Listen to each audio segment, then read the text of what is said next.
capítulo 51 está comprendido para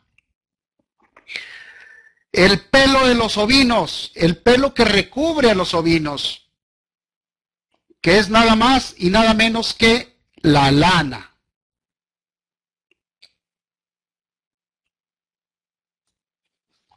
Y también comprende este capítulo 51 al pelo fino,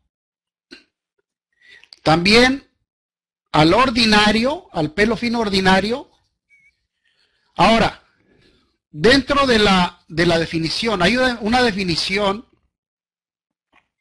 para pelo fino, y eso está descrito en unas notas legales, en la nota 1B y 1C del capítulo 51 para pelo fino, y ahí se enumeran una serie de animales que se consideran como de pelo fino, animales de pelo fino, y entre ellos está la alpaca, la llama, la vicuña, el camello, etcétera, el dromedario y otra serie de pelos de animales que se consideran finos. Y en esa definición de la nota 1B y 1C también se distingue cuáles son los pelos ordinarios. Evidentemente, primero presenta un listado de animales que son animales de pelo fino, y en consecuencia los pelos que no estén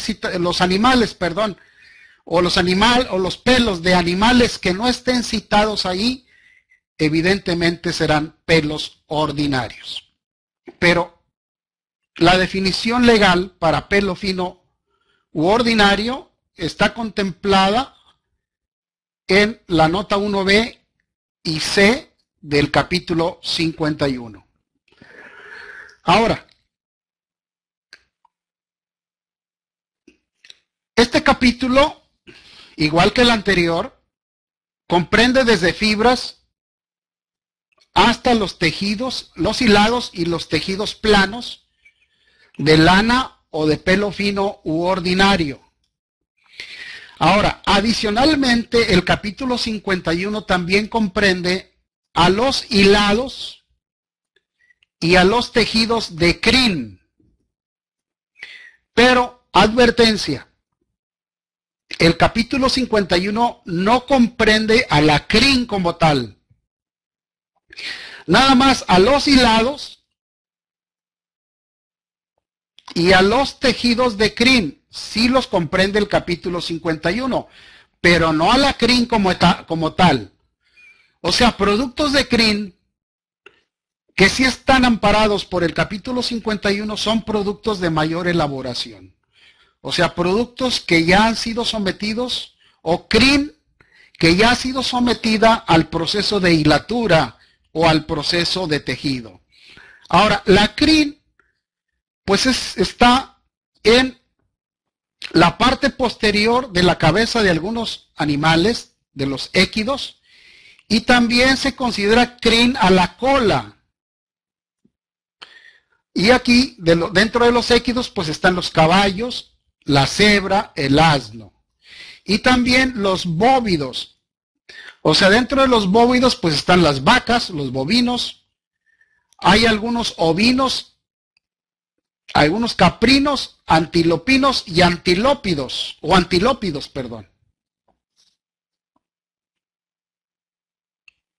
que tienen crin.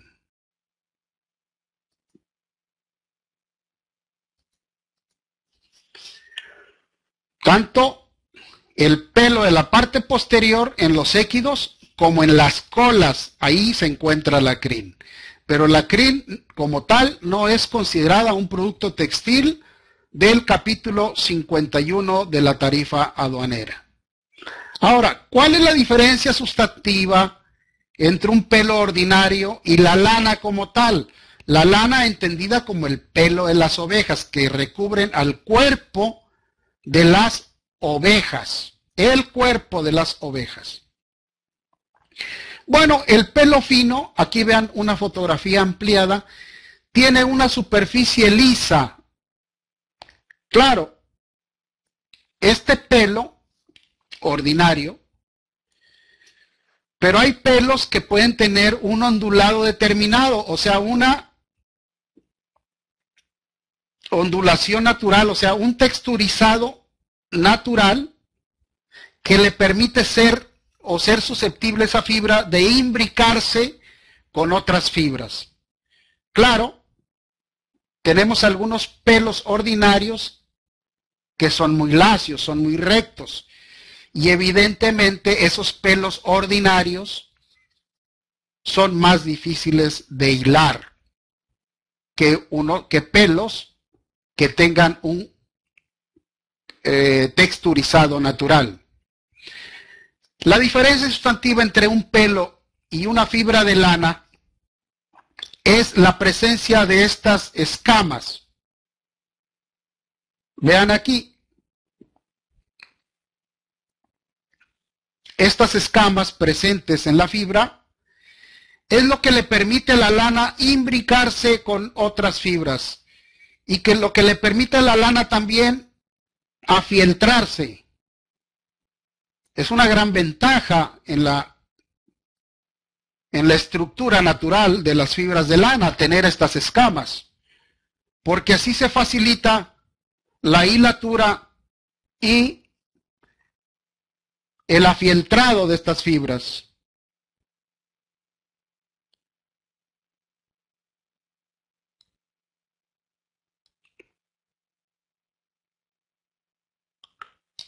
Estas al microscopio son una característica morfológica de las fibras de lana. Estas fibras de lana, de igual manera que la seda, es de naturaleza proteica, nada más que la proteína que forma la fibra de lana es la queratina. Y la queratina,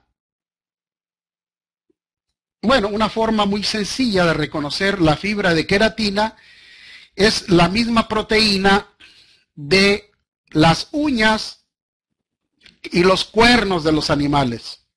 Las pezuñas están formados de proteína queratina. Ahora, la fibra de lana también tiene un revestimiento natural. Es una materia grasa que reviste a la fibra de lana.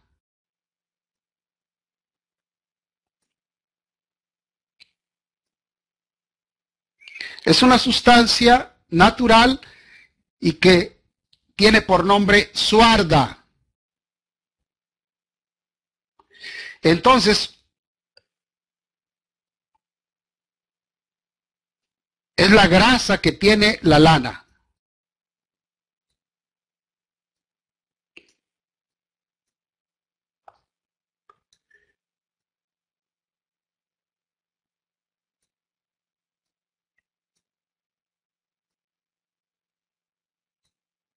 Es un revestimiento sobre la queratina, la suarda. De aquí de la suarda, que es la grasa natural de la lana, tiene una apariencia cuando se desuardan las lanas, sale una sustancia cafezuza y de muy mal olor.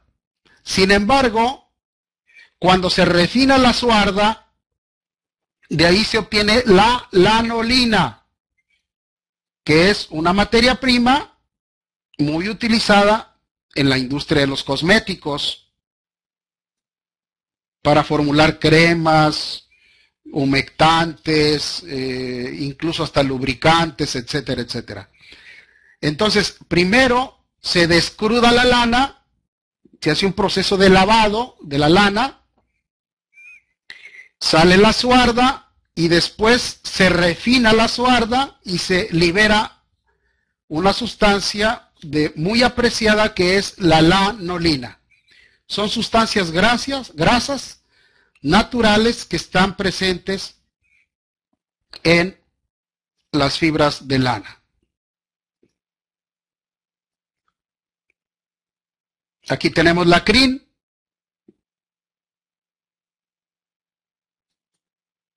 Esto es crin por definición, pero como tal esta crin no está comprendida aquí. Aquí en el capítulo 51 solamente está comprendida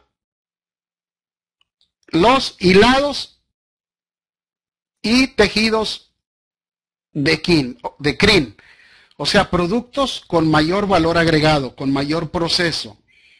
La crin ya pasada por un proceso de hilatura y por un proceso de tejido.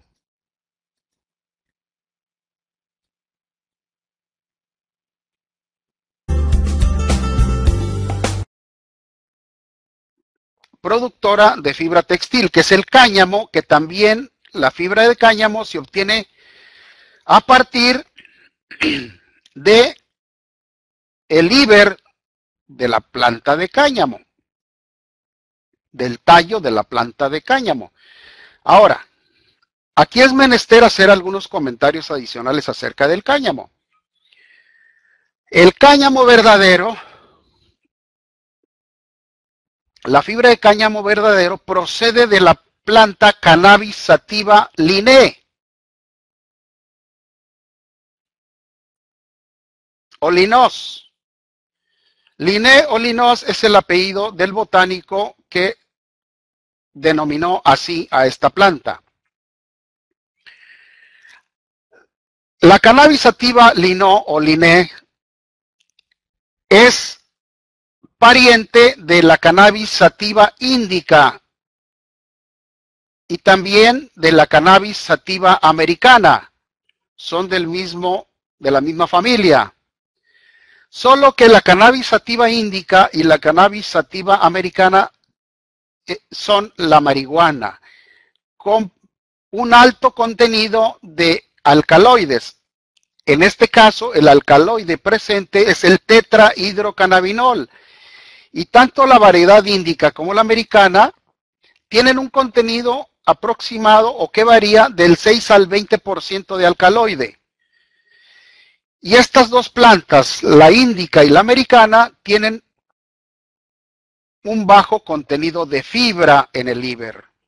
Contrario a la Cannabis sativa linnae, que tiene un bajo contenido de tetrahidrocannabinol, cuyo contenido es aproximadamente, es un poco menor a 0,3%. Pero la riqueza en fibras textiles es alta. El proceso de obtención es el mismo que en el caso del lino. Las plantas se cortan y se dejan en el campo para que se inicie el proceso de fermentación, o sea, a cielo abierto. Claro, es un proceso en esas condiciones un poco más largo, pero también los tallos de las plantas se sumergen en agua para acelerar el proceso de fermentación que ocurre mediante la degradación de las sustancias gomosas o aglutinantes de las fibras. El proceso vía húmeda, que es un poco más corto y que en menor tiempo se obtienen y se liberan las fibras de cáñamo. Ahora, aquí en este apartado debemos de hacer una aclaración. Bueno, el proceso siguiente después del enriado o fermentativo es el desgranado o el desgramado para liberar las fibras. El comentario es el siguiente. En la industria, de manera general, hay fibras que se les denomina cáñamo. Por decir algo, el cáñamo de Manila. Es una denominación impropia, porque el cáñamo de Manila es una fibra obtenida a partir del abacá. El nombre botánico del abacá es Musa textilis, y el abacá es una planta muy parecida a la planta de plátano. Pero el abacá, la planta de abacá, produce un fruto que no es comestible. Esa denominación de cáñamo de Manila debemos de tener especial cuidado porque no es un cáñamo verdadero. El cáñamo verdadero, que considera la nomenclatura del sistema armonizado o de la tarifa aduanera, debe de ser exclusivamente el cáñamo de Cannabis sativa linea. Entonces debemos de tener especial cuidado.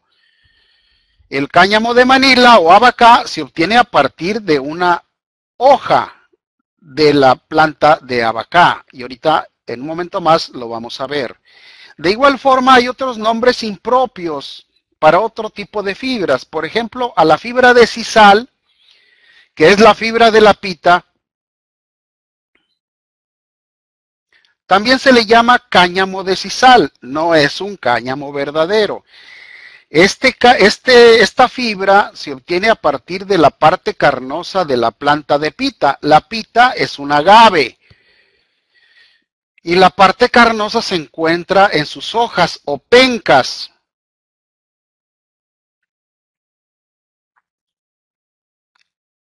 Y definitivamente no es un cáñamo verdadero. Otra fibra es el cáñamo de ananás, que también es una denominación impropia. Este cáñamo de ananás procede de la planta de la piña, también de las hojas de la planta de la piña. Debemos de tener especial cuidado. El cáñamo verdadero es nada más procedente de la Cannabis sativa L. La diferencia sustantiva en cuanto a la morfología o al tamaño de las plantas productoras de la Cannabis sativa, que es esta que está a la izquierda, que mide casi 4 metros de alto. Vean ustedes la altura comparada con una planta de marihuana. La riqueza textil se encuentra en la Cannabis sativa. O sea, alto contenido de fibras textiles en la sativa y un bajo contenido de tetrahidrocannabinol.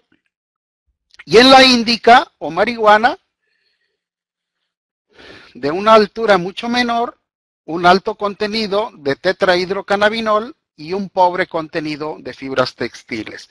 De acá del lado derecho vemos una fotografía de un cultivo de Cannabis sativa linea. Vean el tamaño de la planta referido con el tamaño de la persona y es una altura extraordinaria.